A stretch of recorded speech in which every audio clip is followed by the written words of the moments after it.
Hey fam, welcome back. And if you're new, welcome. My name is 𝗨𝗧𝗧. And I've recently had one of you reach out to me by his name, as you can see from the screenshot. I am Dat, asking if I can make a video on torrent codes. And only because you said please, here you go. Alright, so working with the torrent codes. The first thing, obviously, that you have to do is go ahead and open your application. And as for me, I always use Lightroom Classic. You can use Lightroom as well. It's just a personal preference. And once you have it load up with Lightroom Classic, you always want to make sure you're on your default module. And we're just actually going to work with this image that I took at a yoga event last year.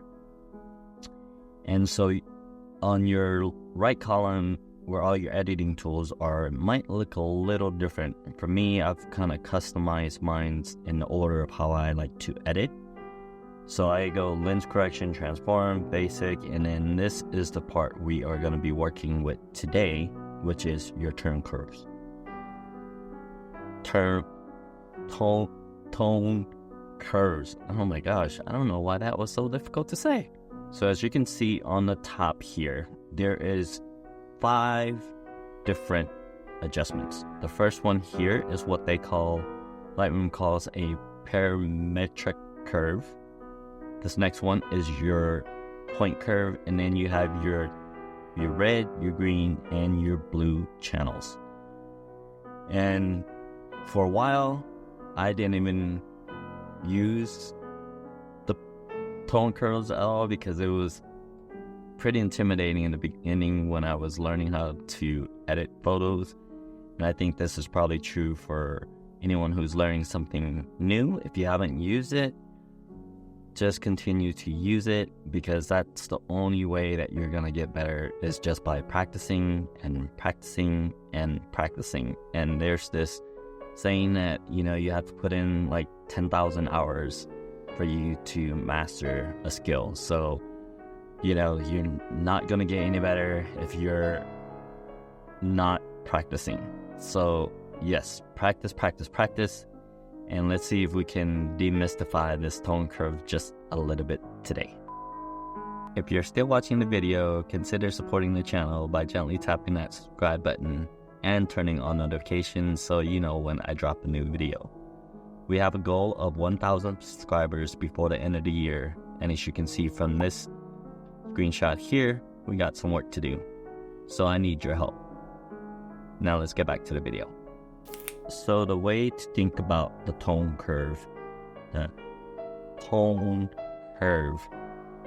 I do not know why I cannot say the word tone today. Your tone curve is for every image that you take. The tone curve is a representation or a map of all the pixels that's in that image. And so starting from the left to the right, your left side here is your truest black. And then you can move to your shadows,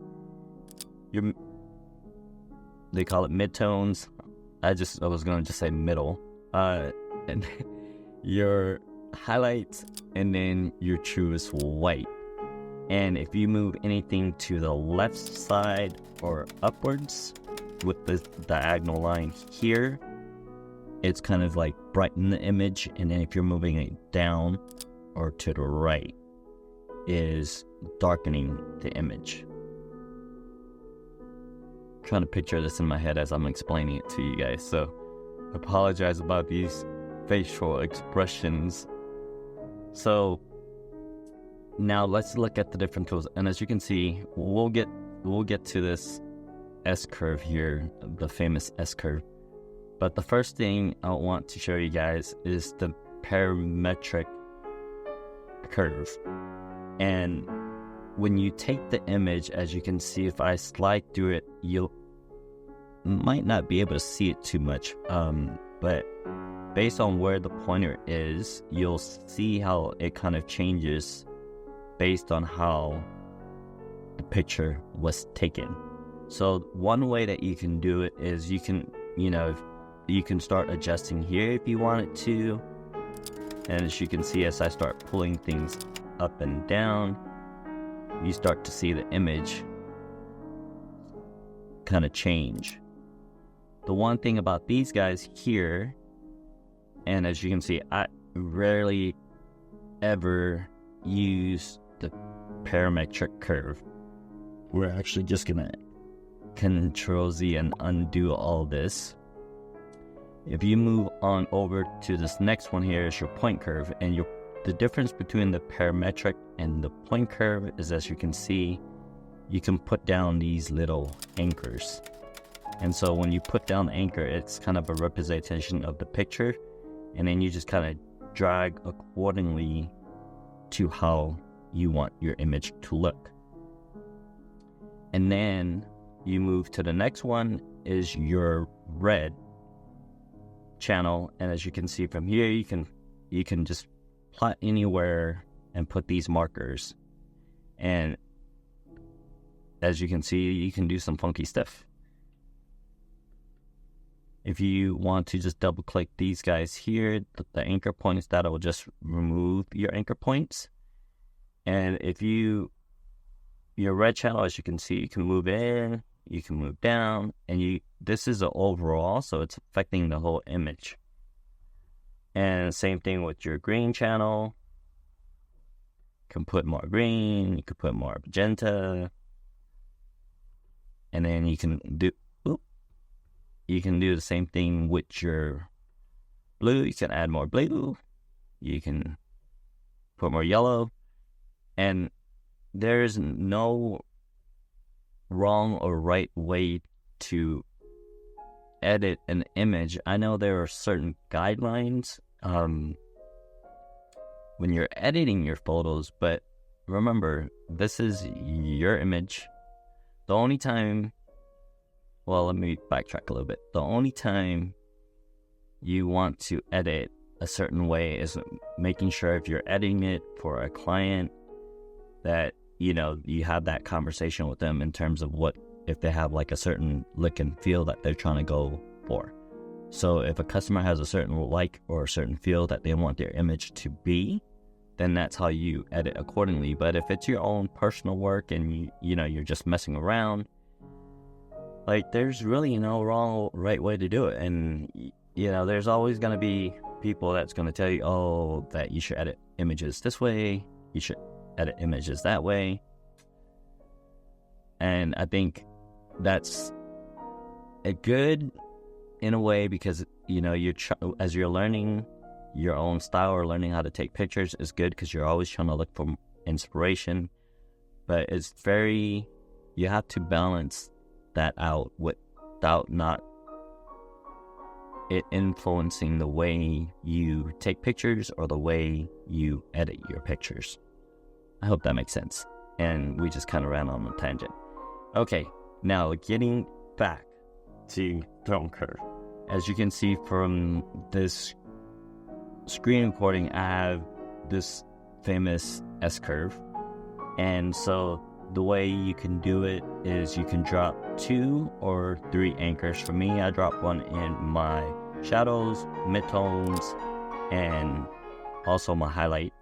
And you can adjust accordingly. And as you can see, this is what they call the famous S curve. And I don't know, that was a thing for a while for like medium and high contrast image. Do people still do that? I'd like to know. Put it in the comments. But for I am that, it's subjective. It's whatever you want to do. The other thing that I want to let you know about in terms of the tone curve is I'm actually going to just remove these 2 points, and then I'm going to bring my truest white to the top and my black all the way down to the bottom. And this is the image, right? Flat. Well, not flat, but kind of like base. And you can, this other thing is you can click on this little guy here, and then you can go anywhere on the image. And as you can see, while I'm moving around the image, you can see the pointer or the anchor on the tone curve. And let's say I want to edit this specific area. You can press that and then you can drag it down, or you can even drag it up and you can leave it there. And let's say if you want to go over here, press again, you can drop it down, or you can move it up, whatever you want to do. And if you want to get more precise with your edits, you can hit your option key and then you can move, and it's supposed to be more precise. I never use it, to be honest. So let's drop all these guys here, and that's pretty much it in terms of tone curve. All right, I am that, and also the rest of you guys watching. My approach with the video was to give you guys enough of what the tone curve does and how it affects your image and how I use it. But keep in mind that it's just my opinion, and how I edit an image doesn't necessarily mean that it's right. And kind of what I've said in the beginning of the video is, with photography, it's so subjective. You know, how I edit or how one person edits is just really our own perception of what we like our image to be. And I hope that by creating this video and giving you the basics in terms of the tone curve, understand that tone curve is also just one step of many other editing steps to getting a great image. So I would say just go out, take pictures, and always make sure it's in RAW, and just continue to edit and edit and edit, because the only way for any of us, even for myself, is to continue to do it every day, if not every day, at least once a week, because that's the only way you're going to get better and continue to hone your skill.